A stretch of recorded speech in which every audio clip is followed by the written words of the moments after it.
Selamat datang kembali di channel Independent Training. Kita masih dalam series akuntansi sektor publik. Nah, jadi ini adalah topik bahasan yang memang cukup menarik karena kembali lagi kita memberikan perhatian kepada sektor pemerintahan yang biasanya kita luput. Sekarang kita masuk ke dalam pembahasan sistem pengendalian dan pertanggungjawaban sektor publik. Kurang lebih ada berapa sih pertanggungjawaban sektor publik yang menjadi ciri khas dari pemerintahan. Nah, teman-teman supaya tahu lebih lanjut, jangan lupa untuk stay terus di channel Independent Training. Nah, sekarang kita akan bahas lebih detail terkait tentang sistem pengendalian dan pertanggungjawaban sektor publik. Nah, sistem pengendalian manajemen merupakan keharusan di dalam suatu organisasi yang mempraktekkan desentralisasi. Jadi, kalau teman-teman notice, kita sekarang sudah bicara desentralisasi setelah konten kemarin karena adanya reformasi yang menuntut salah satunya adalah tidak lagi sentralisasi tapi menjadi desentralisasi. Nah, kenapa dibutuhkan suatu pengawasan ataupun pengendalian? Karena kembali lagi, pada saat kita memecah dari sentralisasi menjadi desentralisasi, maka ada pembagian kekuasaan ke bawah. Pada saat kita membagikan kekuasaan ke bawah, ada pembagian wewenang. Nah, kita perlu juga menyertakan suatu mekanisme pengendalian, mekanisme pemantauan bagaimana kekuasaan yang ada di bawah. Karena kalau tidak, teman-teman bisa bayangkan pada saat sudah diatur saja kekuasaan di bawah oleh pusat dan ada pengendaliannya, tapi kita masih tetap melihat adanya fenomena di beberapa daerah bahwa wewenang ataupun kekuasaan bisa dipergunakan dengan tidak semestinya, ya. Nah, itu dia perlunya mengapa kita bicara pengendalian manajemen, karena kembali lagi konsep sentralisasi dipecah menjadi desentralisasi, ya. Kita lanjutkan kembali, pengendalian mengukur pelaksanaan kerja atau prestasi dengan membandingkan rencana dan tujuan. Jadi kita akan membandingkan antara rencana dan tujuan. Bagaimana rencananya yang dibuat, apakah align dengan tujuan atau tidak, ya. Karena kembali lagi teman-teman kalau membuat rencana harus mengetahui tujuan goalnya, ya. So, katakanlah teman-teman analogi mudahnya kita mau pergi ke Bandung, maka teman-teman pastikan rencana ini adalah yang memang tujuannya pergi ke Bandung, artinya melewati rute-rute yang menuju ke Bandung, ya. Jangan sampai teman-teman membuat rencana yang tidak align dengan tujuan, ya. Itu akan menjadi bias. Yang berikutnya kita lakukan adalah pengendalian dilakukan mulai dari tingkat atas hingga bawah dengan 3 aktivitas. Komunikasi, motivasi, dan evaluasi, ya. Nah, komunikasi, motivasi, dan evaluasi. Ini adalah tiga aktivitas yang memang perlu dilakukan, tidak hanya di level atas, tapi juga sampai dengan level bawah.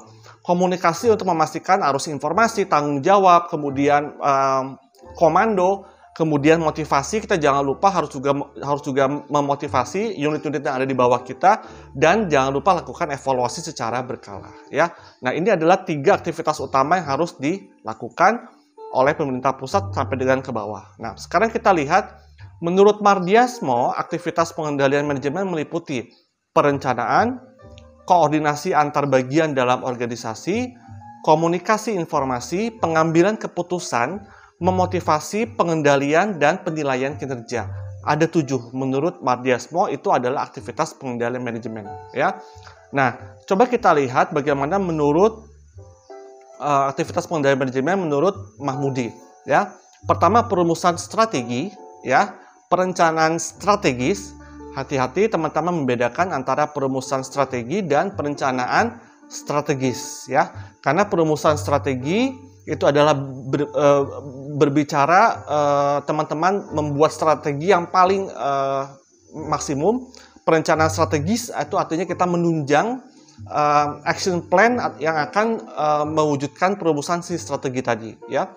Berikutnya adalah pembuatan program, penganggaran, implementasi, pelaporan kinerja, evaluasi kinerja, dan feedback ataupun umpan balik. Kalau kita perhatikan dari definisi ini ada beberapa yang berbeda. Setelah penilaian kinerja, di sini ada umpan balik. Jadi menurut saya lebih komprehensif karena setelah evaluasi kinerja kita memerlukan feedback ataupun umpan balik. Setelah Anda dinilai, katakanlah IPK Anda sekian, 3,5 analoginya. Itu adalah penilaian kinerja Anda selama 1 semester. And then umpan baliknya yang Anda tanya. Oke, what should I do next? Katakanlah apa yang harus saya lakukan berikutnya supaya saya bisa meningkatkan kembali, ataupun kalaupun ada gaya belajar yang memang tidak sesuai bisa saya untuk perbaiki, ya. So, dimanapun kita memerlukan apa yang namanya umpan balik ataupun feedback atas penilaian kinerja yang sudah kita lakukan. Kalau in the good performance, berarti katakanlah kita perlu enhance, kita perlu meningkatkan kembali. Kalau kita melakukan kesalahan, kita belum berada di good performance, maka kita perlu melakukan perbaikan, ya, correction atas hasil yang memang belum maksimal tadi. Nah, itu pentingnya adalah umpan balik, ya. Nah, satu hal yang berbeda juga menurut Mahmudi adanya penganggaran, ya. Jadi penganggaran sudah kita singgung sebelumnya, bagaimana penganggaran yang ada di Indonesia ini, terutama penganggaran di pusat dan penganggaran di daerah, ya. Nah, kita lanjutkan kembali.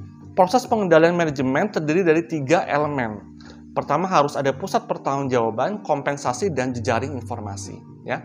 Yang kita akan bahas pertama yaitu adalah pusat pertanggungjawaban.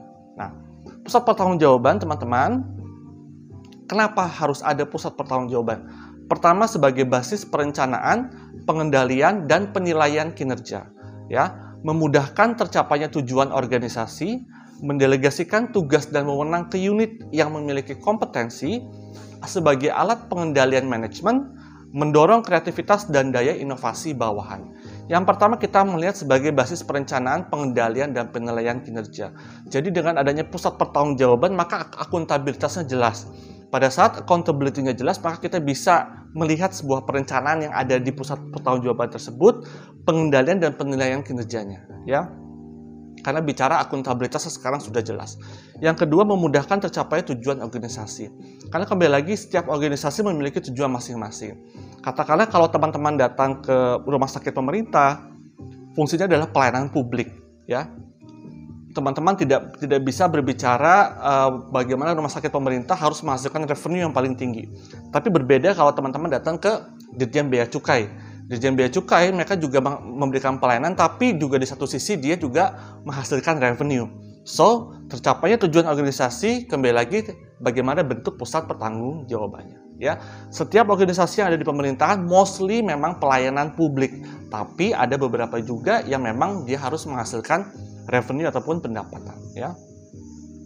Mendelegasikan tugas dan wewenang ke unit yang memiliki kompetensi. Artinya pada saat pusat pertanggungjawaban jelas, maka kita bisa memberikan komando yang sesuai dengan kompetensinya sebagai alat pengendalian manajemen dan mendorong kreativitas dan daya inovasi bawahan. Karena kita tahu akhirnya kompetensinya apa, maka kita bisa mempush unit subordinat di bawahnya untuk bisa menghasilkan creativity dan daya inovasi yang lebih baik lagi, ya. Nah, kita lanjutkan kembali. Nah, pusat biaya, pusat pertanggungjawaban kita bagi jadi 4, teman-teman. Ada pusat biaya, pusat pendapatan, pusat laba, dan pusat investasi, ya. Nah, sekarang kita bahas dulu pusat biaya. Pusat biaya, prestasi yang dinilai berdasarkan biaya yang telah dikeluarkan, bukan output yang dinilai.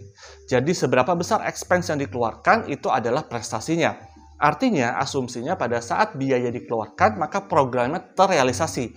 Kita tidak berbicara outputnya bisa diukur seberapa besar, tidak. Tapi yang penting biayanya terserap.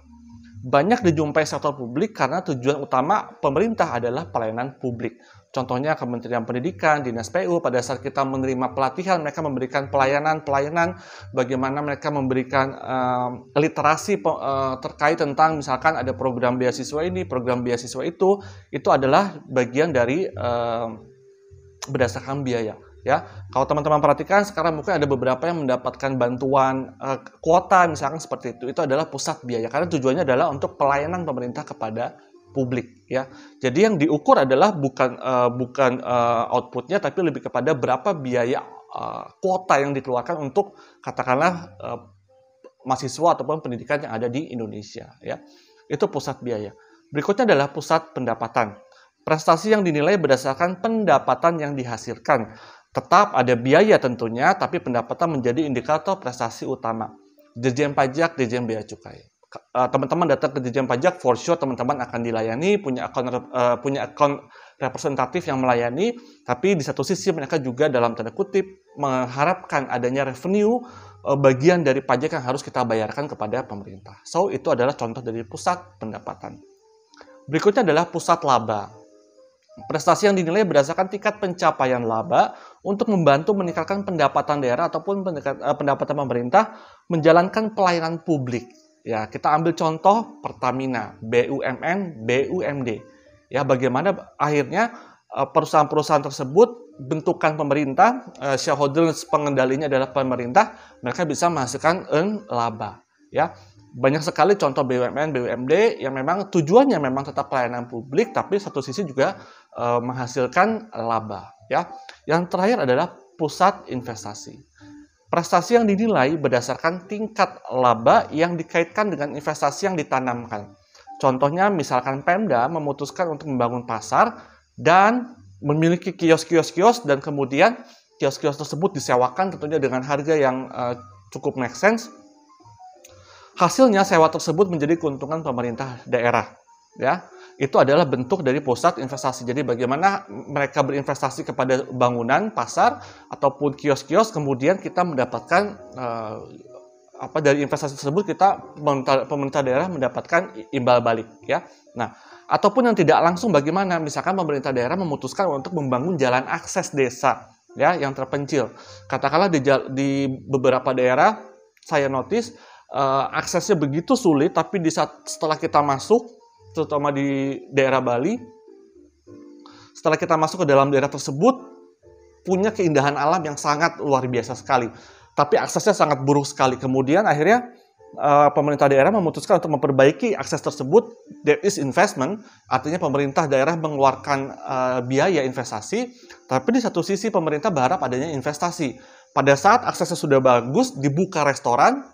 Nah, pada saat dibuka restoran, maka pemerintah daerah sudah mulai bisa memungut pajak restoran. Ya, so itu adalah pusat investasi yang tidak langsung. Ada pajak restoran, kemudian mungkin akan bertambah lagi menjadi fasilitas lainnya yang memang menjadi objek ataupun retribusi dari pemerintah daerah. Ya, oke, itu dia teman-teman. Kalau kita boleh wrap up, pentingnya pertama sistem pengendalian manajemen karena kita berpindah dari sentralisasi, memecah wewenang menjadi desentralisasi. So, sistem pengendalian manajemen itu penting sekali. Ada 3 aktivitasnya: komunikasi, motivasi, dan evaluasi. Kemudian kita juga belajar terkait tentang manfaat dari sistem pengendalian manajemen, dan kita juga belajar tentang pusat pertanggungjawaban sektor publik ada 4: pusat biaya, pusat laba, pusat investasi, dan pusat, saya lupa teman-teman, satu lagi, pusat pendapatan. Ya, itu dia teman-teman konten kita terkait tentang sistem pengendalian manajemen dan pusat pertanggungjawaban. Thank you for watching. Stay terus di channel Independent Training.